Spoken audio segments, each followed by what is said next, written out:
मेरे प्यारे भारतवासियों, जय हिंद, जय भारत। मेरे दोस्तों, मेरे मित्र, बच्चों, बुजुर्ग, भाई तथा बहनों, खुश रहो, मस्त रहो, स्वस्थ रहो।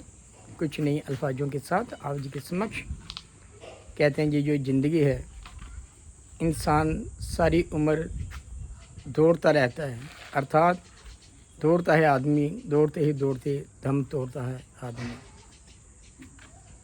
5 बरस का भोला बाला अब तो 20 गियो, 30 बरस की जब मती उपजी, लो बड़े नित्य न्यो, माया जोड़ी लख करोड़ी अब न तृप्त गियो, जन्म तो तेरा बातों ही बीत गियो।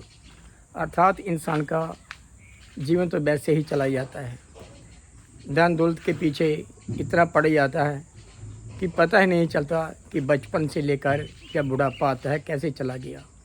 लेकिन मालिक ने, ईश्वर ने हमें भेजा था इस धरती के ऊपर कि हम अपना लोक सुखी परलोक से हिला करें। ये तभी हो सकता है जब हम ईश्वर को जान लें, परमात्मा को जान लें, जिसको हम कहते हैं कि 84 लाख जूनियों के बाद ये हमें मानव चोला प्राप्त होता है। जैसे रामचरितमानस के अंदर लिखा है कि बड़े भाग मानुष तन पावा, सुर धुल सब ग्रंथनी गावा, साधन दाम मोक्ष कर द्वारा पाई ने जे परलोक स्मारा।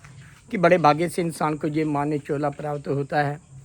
कहते हैं कि देवी देवता भी तरसते हैं कि मानव चोले में जाऊं, क्योंकि इसी जोनी में आके इंसान मुक्ति और मोक्ष को प्राप्त कर सकता है।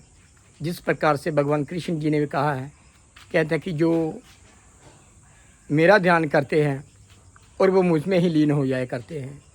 हम प्रयास करें कि हम जो हमारे गुरु ने, हमारे महान ऋषि मुनियों ने ये फरमाया कि हमारी लिव ईश्वर के साथ जुड़ी रहे, ताकि जिसको हम कहते हैं कि अंतमता स्वगता, अर्थात आखिरी श्वास तक अगर हमारा नाता ईश्वर के साथ, परमात्मा के साथ जुड़ा रहता है, फिर हमारी गति, हमारी मोक्ष प्राप्त होता है। तो इन्हीं शब्दों के साथ मेरे प्यारे भारतवासी, जो भी हमें दातार की कृपा से श्वास मिले हैं, ये अनमोल हमें श्वास मिले होते हैं, हम परमात्मा का, ईश्वर का ये शुगान करते चले जाएं, तभी हमारी जो ज़िंदगी है ये सफल हो पाएगी। इन्हीं शब्दों के साथ मेरे प्यारे भारतवासियों, जय हिंद, जय भारत।